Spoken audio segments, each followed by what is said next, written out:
Hi, and welcome to the Two Texts podcast. I'm here with my co-host John Andrews, and my name is David Harvey. This is a podcast of two friends from two different countries, meeting every 2 weeks to talk about the Bible. Each week we pick one text to talk about, which invariably leads us to talking about two texts and often many more. This season, we're taking a long, slow journey through the book of Acts to explore how the first Christians encountered the disruptive presence of the Holy Spirit. Well, David, our last podcast, we left with the image of Paul. It still moves me a little bit, Paul sitting at the table, working, hunched over, working on a skin. And then just the thought, and I loved your idea of the thought of him just sort of going up to the workshop space and resting, or even pouring himself over Torah scrolls. Wow. What a thought. What an incredible idea. And although Paul has only moved about 46 miles sort of away from Athens, it's a different world in many ways, and it's a dynamic world. And it felt like in Athens you had this rarefied atmosphere of great scholarly conversation, and then in Corinth we are absolutely thrust into this sort of feels like the day-to-day cut and thrust of everyday life with Paul and Priscilla and Aquila making tents. I love that lovely sort of change of gear, and it feels like we've come down to earth with a bump when we hit Corinth, but of course a good bump, not in any way a negative bump. And so I loved our little discussion last time. It was so good. Yeah, I feel like I want to add context for our listeners here that we're talking about Paul moving 46 miles and things being so very different. What our listeners don't realize is that the esteemed Dr. John is wearing a Liverpool football shirt while making this recording, and I'm a Manchester United fan, which are two stadiums probably about 46 miles from each other. That's right. So we know full and well that 46 miles can change a lot. It's a long way. It can be a long way. Absolutely. But we're both united by our teams not really doing as well as we would hope them to do at the moment. So mine's much worse so than yours. But it's an interesting factor I notice, particularly for our North American listeners, that one of the things that's really fascinating in Europe is how much can change over 46 miles. And that goes right back into the ancient times. But it is true, if you travel in England, if you travel in France, you can be in substantially different locations, perspectives, worldviews even within 46 miles. Whereas in North America, 46 miles, you might still be considered in the same city area. For sure. And Corinth does feel different. I mean, I think if you move straight from Athens in 17 into Corinth, it feels even different for Paul. In Athens, he got to speak at the synagogue, and then suddenly he's at the incredible debating hall, and he's talking there, and it all feels very rarefied and dignified, even though it's pretty difficult for him. Whereas here, it feels much more, I was going to say down to earth. That's the wrong phrase, but certainly much more grungy. It feels much more right. We've got to get like dirt under our nails here and get this done. And it does feel like boom, you're into something quite challenging in a different way. And I mean, the NIV offers us Paul being opposed in abusive language. I mean, it's very strong.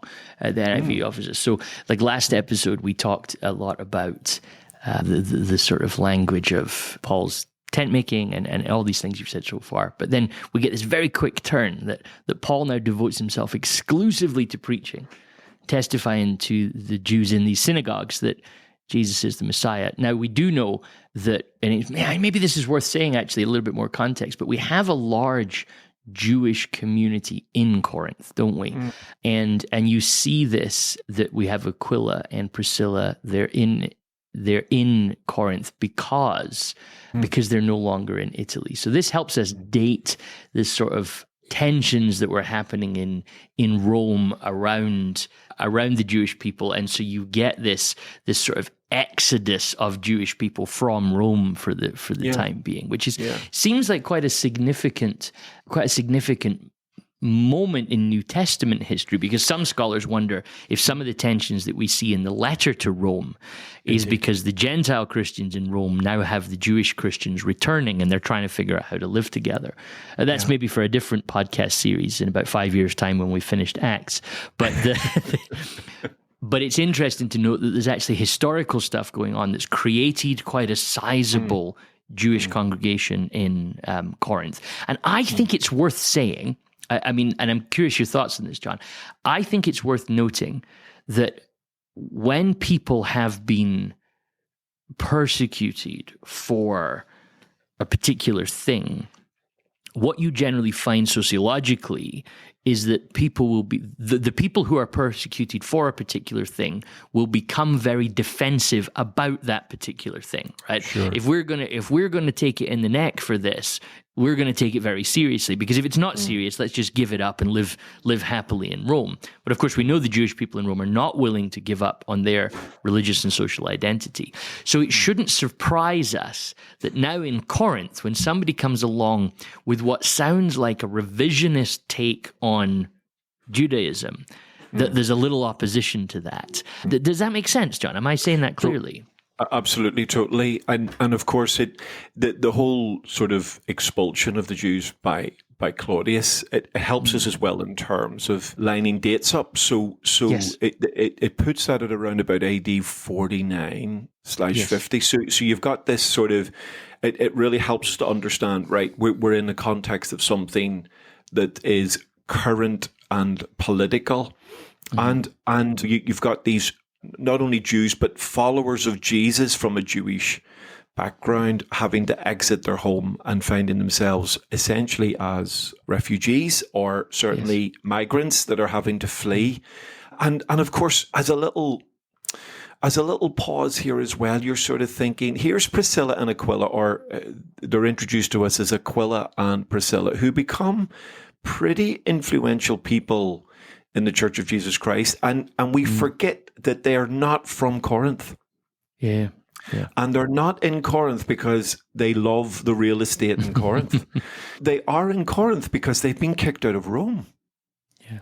So you do get this sort of sense that, hold on a minute, we've now got a little bit of a subtext here, that you've got members of this fledgling Christian community in Corinth that are there because they've been expelled, or they have suffered some form of political and with it economic persecution, and they now find themselves in another city, a foreign city, a difficult city, and so that little phrase about Aquila and Priscilla, also tent makers, and Paul working with them, this would have been, okay, we need to make some tents to earn some money to actually feed ourselves, because if they've been expelled, then the chances are they're renting properties in Corinth. Anybody that knows cities, rents are extortionate, even in the first century world, rents are, and of course, if you're a foreigner coming into Corinth, and you're a Jewish foreigner coming into Corinth, and there's a bit of aggro about Jews in the Roman Empire at the moment, and a bit of question about Jews and Christians and all sorts of stuff going on, then you're going to get landlords and people gouging these people and taking advantage of these people and making life even more difficult. So although every time we see Aquila and Priscilla mentioned in the scriptures, they are two people that act with profound dignity, we shouldn't forget that they're under huge pressure, politically, religiously, and now economically, because of the actions of Claudius and what's going on around them. And I think these two people are worthy of further consideration because of that. Yes, no, I absolutely agree, and I think it's really fascinating how these sort of pieces of cultural color help us make sense of actually what's going on there. Helps us be maybe a little more patient with the Jewish people of Corinth, a little more insightful to what Priscilla and Aquila are dealing with, and it's one of those things that we just see humans being humans at some sort of level. And maybe we just say this now, but there's a couple of points in this text where there's quite a lot of opportunity for Christians to to be abusive towards Jewish people. And I think one thing you and I, John, would always say, and we've said this before throughout this series, but I think with goings on in the world, it's worth constantly repeating, the tension that Paul is encountering here between the Jewish people in Corinth and himself, the things that they say to him, the things that he says to them, these are not to be used by Christians as commentaries in the modern political spaces, right? And at some level, John, I don't even want to say any more than that, except perhaps to say that when the Bible is used in anti-Semitic ways, this is deeply, deeply problematic, right? Does that make sense? It totally does, and it's worth remembering that with the exception of Dr. Luke, every contributor to the New Testament is a Jew. Including Jesus. Yeah, ultimately the founder of Christianity is a Jew. So we must be very, very careful. And anyone who spent any time listening to us knows that we are like, and I would line myself up with Paul here, we are seeking to break down the middle wall of division so that the one new man that Jesus wanted to make through his shalom, through his peace, through his love, actually gets to happen, united by Messiah, united by Jesus. And the other little side of it is this, and I have to be careful what I'm about to say here, because you and I just love talking about the text and let people make their conclusions. But in Priscilla and Aquila as well, you not only have two Jewish people, you've got two political migrants, you've got two political refugees, and yet the church at Corinth will ultimately be enriched, be empowered, be impacted by two people who don't belong there. And again, my goodness, we have some stuff going on in our world where people find themselves in places they didn't expect to be, and they didn't even want to be. But many of them find themselves somewhere that actually they're forced to be because the world they live in either persecutes them or hates them, or doesn't make room for them, or life is so unbearably difficult that they need to go somewhere else to make life work. And actually, David, and this is all I'll say on this in terms of, I think the church in the United Kingdom has been enriched, has been empowered, has been enlarged, has been strengthened, because we have now people within our midst, not only within the borders of our nation, but also literally sitting within the boundaries of our local church communities, many of whom are here not because that was the plan, but because actually Claudius said something, Claudius did something, Claudius ordered something, and they find themselves in a different place. And I love the fact that Paul greets Priscilla and Aquila, and the only reference made to their past is the fact that they used to live in Italy and now they don't. And Paul just gets on with working with these people and making room for these people and allowing these people to make a dynamic contribution in the most profound way. And again, just like we saw the gorgeous little almost hidden in plain sight tent maker thing, I think Priscilla and Aquila as refugees of political persecution and religious persecution, that shouldn't go unnoticed in the context of what ultimately happens in this great city of Corinth. And it maybe is a reminder to the church that there are those within our midst that could enable rather than threaten. Well, I mean, if somebody's listening to this podcast when it comes out, I realize that some people will listen to it afterwards, but I mean, this podcast is releasing days before the church celebrates Pentecost weekend, right? Indeed. And think about that vision of Pentecost. We podcasted on it when we first started this series. How is it that we can hear about God in our own language, right? So like the vision of Pentecost is exactly what you've just described. And I think when the church starts to oppose that diversity, when the church starts to oppose the fact that there are people in our midst who are worshiping God, I think we're forgetting Pentecost. I think we're forgetting what Acts is telling us about.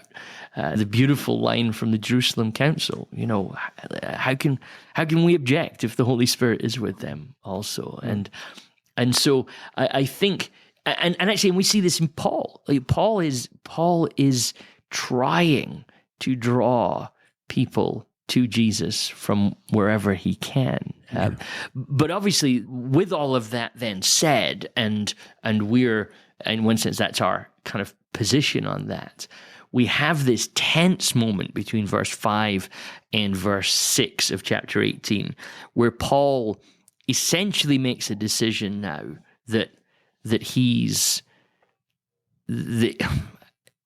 no longer going to get involved in this argument in the synagogue. Like, this is a strategic shift now from Paul. And at one level, we would say that this is something, like, I can't help but mention Galatians at this point. We know that ultimately this is a decision that Paul and Peter made between themselves, that Peter in Galatians 2 will be the one who will predominantly focus on taking the gospel to the Jewish people, and Paul will focus on taking the gospel to non-Jewish people. Yeah. But it seems that until now, Paul's approach to taking the gospel to non-Jewish people has been to go to non-Jewish areas, begin in the synagogue, and then work his way out from there. But this in Corinth becomes, he makes the decision, okay, I'm changing my model from here on now, because we've got these two markers. In one sense, there's opposition that comes. There's abuse and blasphemy is what they're accused of in the Greek. And so we see Paul do two things. Number one, he shakes out his clothes. This echoes a little bit of what Jesus sort of instructed his disciples in, of just shake off your dust and move on. And then he says this very harsh statement, which is, your blood be on your own heads. I'm innocent. From now I will go to the Gentiles. I mean, once we've disemburdened ourselves from, this is a political statement about all Jewish people, this is something we can use as to how we, if we bring this down to a localized moment of Paul arguing with his own community, I think that allows us to look on it a little more contextually aware and see. I mean, it's a painful statement, isn't it? It is, and we've sort of seen and heard Paul do this before. So, millions of years ago, back in Acts 13, when we were in Pisidian Antioch, it says that they shook the dust off their feet as a warning to them. So, this sort of dramatic action, and I think you're absolutely right. You said something, just your wording there before I interrupted you, was that this is localized. This is contextualized. This is Paul reacting to very, very strong, blasphemous abuse. So it's not like Paul's been stoned at this point. Paul has been beaten up at this point. Paul has had all sorts of weird and wonderful stuff thrown at him. He's no wilting flower. So whatever has gone on here in terms of the abusive, blasphemous behavior of this community, Paul is actually saying, actually, you know what? I've had enough of that. I'm not putting up with that anymore. And if this is the way you're going to react to my reasoning with you, same language used in Athens, the same, it's almost an identical phrase when it says he reasoned in the synagogue.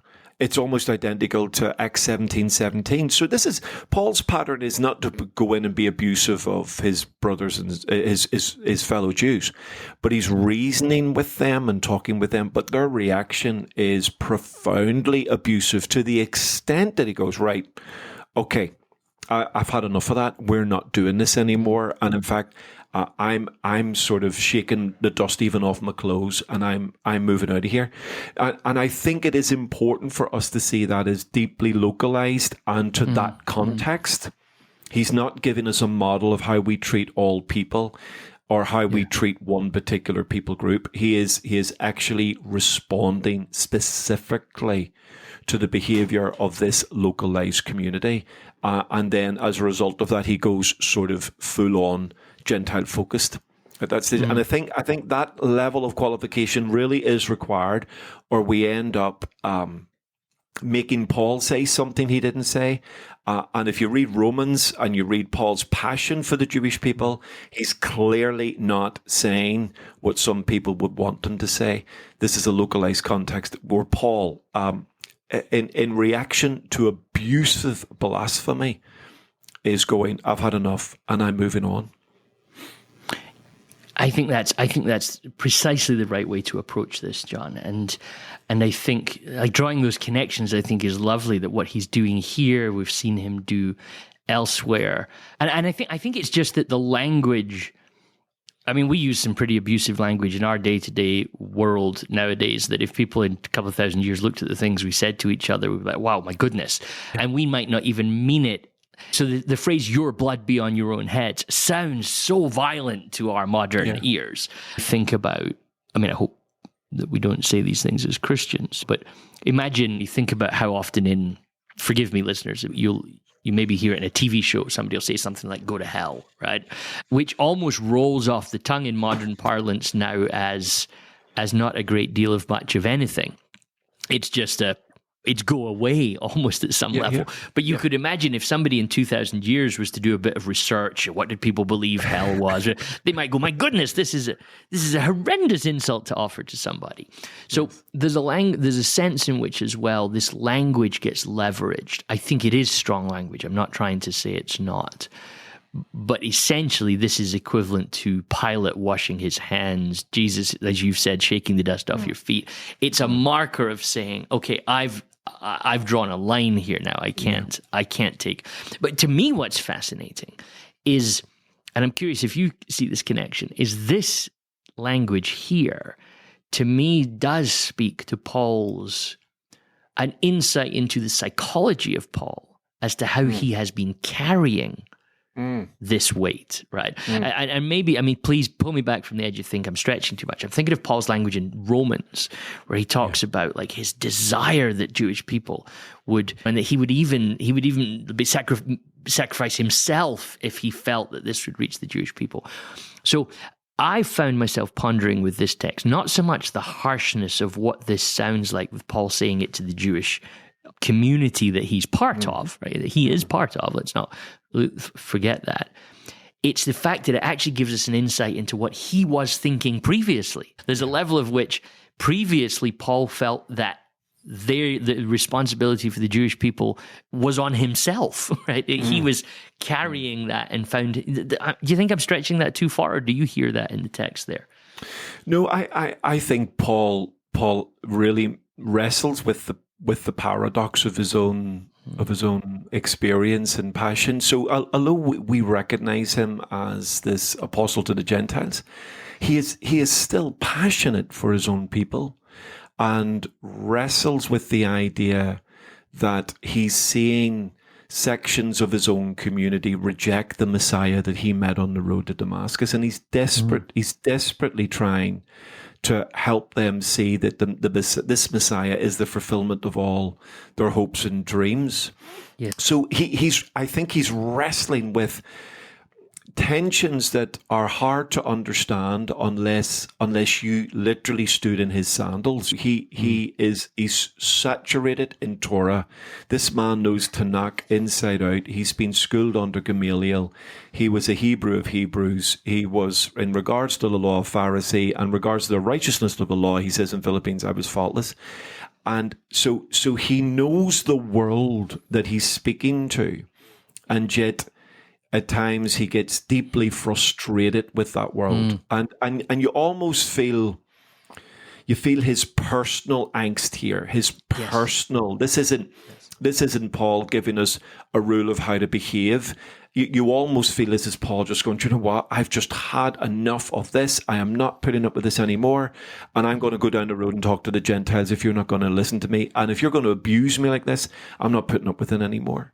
And whether also Athens is playing in the back of his mind, whether you don't know what's swirling around in Paul's world when he's doing that. We just get the text, we just get it as it's reported, and we don't get any cultural or personal commentary on why on earth Paul says that, other than it's in response to the abuse. But But it does reflect the complexity of Paul. And if you only had this statement, you think, oh my goodness, Paul's like, wow. Yeah. And yet you read Romans chapter 10, 9, 10, and 11, and Paul's desperately passionate that his own people, I consider myself to be accursed that they would be saved. So it's this sort of language that he's and even the desperately verse before that, John, like look at it, because I just turned to it while you were talking. Roman, you just cited chapter 9, verse 3. Look at chapter 9, verse 2. I have great sorrow and unceasing anguish in my heart.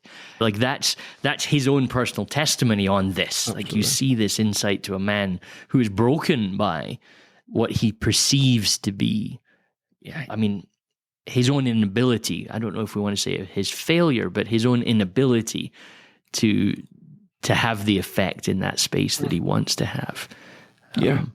And I mean, chapter 10, verse 1, Romans, my goodness, brothers and sisters, my heart's desire and prayer to God for the Israelites is that they may be saved.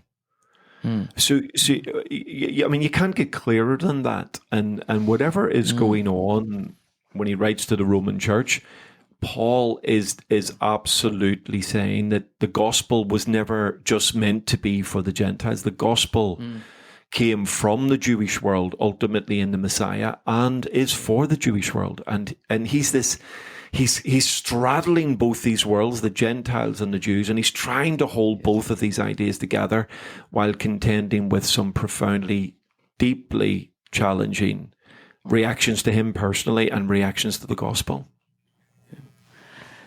And then verse 7 of Acts 18, which I think is, then Paul left the synagogue and went next door to the house of Titius. Just a couple of things. Number one, it makes me laugh just for the frankness of it. It also gives us a little bit of a vision of what they mean by synagogue, right? That it probably genuinely is just a gathering place of the Jewish people in Corinth to discuss Torah and worship. So it's not a big fancy building, I'm imagining. This is probably quite a regular space. But it's really stark, this sense. He goes next door to a man with a Greek name's house who's a worshiper. But then it gets more complex. So you've got the next door, and please cut in if you want to say anything about that. But then it appears that the synagogue leader and his whole household come too, and many other Corinthians believed and are baptized. It's a real turnabout, isn't it? Well, it absolutely is, and we see this lovely sort of Gentile Jewish dynamic happening right there. So you know, we've talked about this one new man that Paul believes in through Christ, but look at this. He goes to the house of Titius Justus, a worshipper of God. We're assuming a Gentile there, and then Crispus. What a great name Crispus is! Do you know, it's fantastic. You know, John Crispus Andrews. That sounds amazing. Crispus, the synagogue leader, and his entire household believe in the Lord. And many of the Corinthians who heard Paul believed and were baptized. We're assuming there's a big bunch of Gentiles within that. But you get this lovely mix of Jewish and Gentile right there. And this idea that not just anybody, but the synagogue ruler is following Paul next door. I remember years ago seeing a scene in The Simpsons where Bart Simpson and his family run out of one church building and go literally across the road into another church building. And it's sort of Bart and his whole family sort of just move across. And you get this lovely little sense of literally, it's like Paul walks out and there's a little procession walking after him and going next door. Now, it probably didn't quite happen like that, but it is quite dramatic that here's a Jewish community right alongside the Gentile community, right in the middle of the Gentile community, and Paul relocating himself literally into the Gentile community and seeing if they will receive this sort of response. So it's a gorgeous sense of the gospel there at work in this beautiful way. And I really like the notion, and I might be making too much of it here, but Crispus, the synagogue leader, right? Not the former synagogue leader, not the one. So there's actually this subtlety that, in one sense, Paul's like, okay, I can't do this anymore, at the synagogue. But he's not ineffective with his message of Jesus. And there's also this sense that there remains a Jesus presence in the synagogue of Corinth, right? And actually, maybe I'm clutching at straws there, but I love that notion that it's not total rejection by the people that Paul was initially reasoning with. Actually, quite a significant person has come alongside Paul in this. But I just wonder, yes, they've gone next door to meet justice, but does that mean that Crispus has abandoned the synagogue? In one sense, I would want to be slow to read that into the text because it doesn't say that. It's just that he is now faithful to Jesus from within the synagogue, which is an idea that I think, again, we sometimes think there's tension with, but the New Testament doesn't perceive a tension with. I'm trying to slice carefully there so as not say what I don't want to say, but it's there in the text, isn't it? Yeah, absolutely. And it is interesting that when Paul writes the letter we call 1 Corinthians, he explicitly refers to baptizing Crispus. So he names him along with Gaius. So you get this lovely reference, and there seems to be something significant in that. If Paul has experienced really very troubling and personally upsetting abuse, that he's drawn a line and literally or metaphorically walked out of the synagogue next door and gone next door. The fact that Crispus and his whole household has followed, Paul makes special reference to that in the letter, maybe showing the courage that Crispus was demonstrating. And when you read on down in chapter 18, there is a suggestion of another synagogue ruler in play, Sosthenes. So it seems that like maybe Crispus really does nail his colours to the mast in terms of following Jesus, while of course remaining Jewish. But of course, if he follows Jesus and goes with Paul, the likelihood is, though the text does not say this, and we have to be careful, I think this is where you're absolutely correct, he may even have found himself excluded, or at least his life made difficult, or he could not continue as the synagogue ruler, as a Jesus follower, if there is so much aggressive opposition against Paul's message. Now, we're sort of reading between lines there, so we have to be really, really careful. But it is interesting that Paul gives special reference to Crispus in 1 Corinthians, specifically as baptizing it. And that could be a nod to both his personal commitment to Jesus and also the cost that he paid in following Jesus. It's just fascinating, really. And it's that, maybe this is where we sort of land this conversation, looking ahead to Paul has this vision coming up that maybe even speaks to some of this, that the work that the Spirit is doing, and this is the theme throughout Acts, isn't it? That we've got to be careful of just ruling out how the Spirit's working. And even in the gaps that Dr. Luke leaves for us, what happens with Crispus? Does he go back? Is he excluded? We don't know. But we're going to see that we're probably, the datings tell us this is probably late 50, AD 50. We're going to see the Lord speak to Paul and say, don't be a vision, don't be afraid. Yeah. In this vision, God says to him, keep on speaking, don't be silent. And there's this beautiful sense that we don't need to know the whole story. What we know is Paul has lines where he says, I'm not going to cross them anymore. This is too much. I'm stepping away. But the Holy Spirit's still working in some people around the communities that Paul's in. And I think that's just one of the gorgeous things about the book of Acts, isn't it? It is. And in that beautiful sense in which, although we see Paul physically relocate himself, this, of course, doesn't mean the Holy Spirit is not at work in the places he left, and is not at work in the places he's yet to go. So we do get this beautiful sense that although there is, in Corinth, it feels like there is in Paul, something's changed in his focus towards the Gentile world, either in that locality or generally.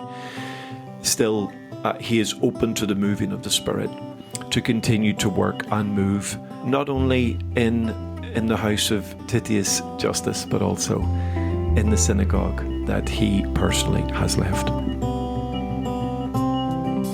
So that's it for this episode. We know that there's always more to explore, and we encourage you to dive into the text and do that. If you liked this episode, we'd really appreciate it if you rated, reviewed, or shared it. We also appreciate all of our listeners who financially support the show, sharing the weight of producing this podcast. If you'd like to support the show, visit twotexts.com. But that is all for now, so until next time, from John and I, goodbye.